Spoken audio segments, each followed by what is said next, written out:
Hello friends, now we will discuss the derivative and continuity. Okay, एक छोटी सी theorem है, आपको ध्यान से देखना है. डेरिवेबिलिटी और डिफरेंशिएबिलिटी एंड कंटिन्यूटी होता क्या है.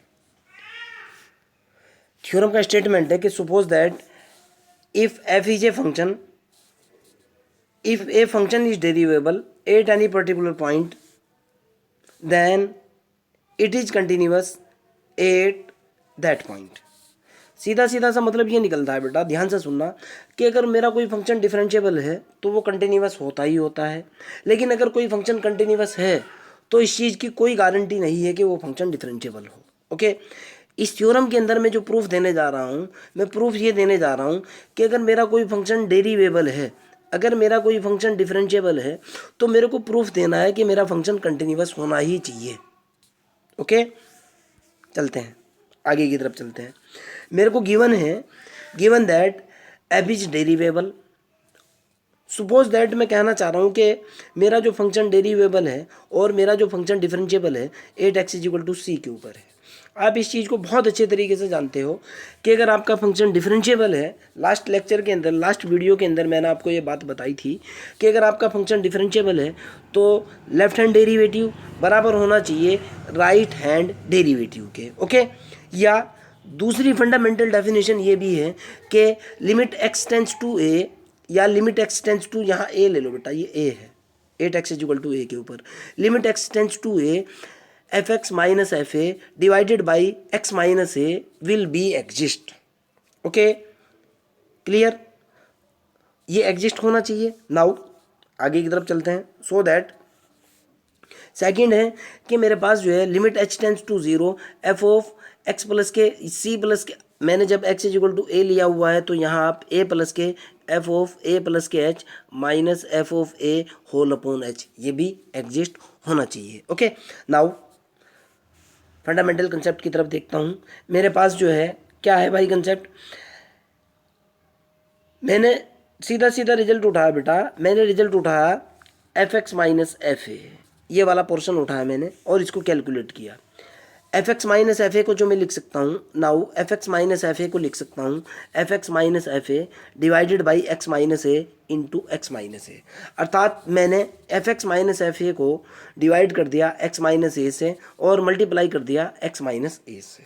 क्लियर, डिवाइड करने के बाद और मल्टीप्लाई करने के बाद मेरे पास जो रिजल्ट आया, मैंने यहाँ लिखा भी by dividing and multiplying by X minus के A and taking the limit of this, इसकी मैंने दोनों तरफ लिमिट ले ली. क्लियर, तो लिमिट मेरे पास हुई limit x tends to A. क्यों limit x tends to A मैंने इसलिए ली क्योंकि मैं particular point X is equal to A के ऊपर चेक कर रहा हूँ. ओके, मैंने वही यूज़ किया limit x tends to A F x minus F A बराबर limit x tends to A F x minus F A divided by X minus A into X minus A. Okay, आगे की तरफ चलते हैं. यहाँ से ध्यान से देखना है बेटा, आप इस चीज़ को समझने की कोशिश करो. ये जो लिमिट है, ये एक पोर्शन तो क्वेश्चन का ये वाला है, एक क्वेश्चन का पोर्शन ये वाला है. ओके, हमारे पास जो लिमिट एंड कंटिन्यूटी का चैप्टर है, लिमिट एंड कंटिन्यूटी का चैप्टर बोलता है कि अगर दो फंक्शन मल्टीप्लाई के अंदर हैं तो लिमिट को सेपरेट किया जा सकता है. मैंने उसी कंसेप्ट का यूज़ किया. उस कंसेप्ट का यूज़ करने के बाद मेरे पास निकला limit x tends to A F x minus F A बराबर होगा limit x tends to a. Okay, पहले वाला ऊपर वाला पोर्शन है मेरे पास कितना भाई, F x minus F A divided by X minus के ए. ये देखो आप, एफ एक्स माइनस के F A divided by X minus A into limit x minus A into limit x minus के ए. ओके, मैंने उसी का यूज़ किया लिमिट एक्स माइनस के ए. क्लियर, आगे की तरफ चलता हूँ. तो यहाँ से मेरे पास जो निकल करके आया बेटा, मेरे पास सीधा हुआ, ये देखो आप, ये सीधा सीधा बना limit x tends to A F x minus F A बराबर limit x tends to A F x minus F A divided by X minus के ए गुना और into limit x tends to A x minus A. Okay, आगे चलते हैं.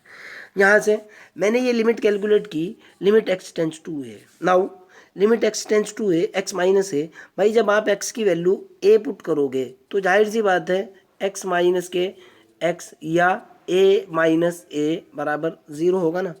ये देखो आप limit x tends to A के ऊपर जब आप लिमिट एक्स माइनस ए की वैल्यू निकालोगे this is equal to 0। Okay, और ये वाली वैल्यू मैं जैसे ही यहाँ पुट करूँगा ये सारे का सारा 0 हो जाएगा, आपके सामने है। तो मैंने उसी कंसेप्ट का यूज़ किया। मेरे पास जो निकल कर के आया limit x tends to A x minus a is equal to 0 and मैंने वैल्यू पुट की। बाई पुटिंग द वैल्यू मेरे पास जो रिजल्ट बना कितना बना भाई, सीधा सीधा बना limit x tends to A F x minus F A is equal to limit x tends to A F x minus के एफ ए। ये देखो आप पहले से ही एफ एक्स माइनस के एफ ए है, f x minus F a और गुणा इसकी जगह कितना हो जाएगा, ये तो 0 हो चुका।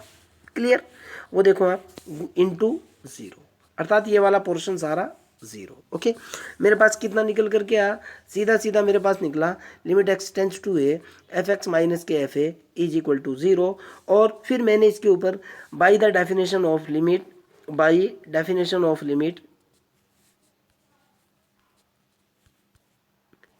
जैसे ही मैं डेफिनेशन ऑफ लिमिट का यूज़ करूँगा तो ये हो जाएगा बेटा limit x tends to A, उधर जाने के बाद देखो आप यहाँ माइनस का निशान लगा हुआ है, बराबर हो जाएगा limit x tends to A F A.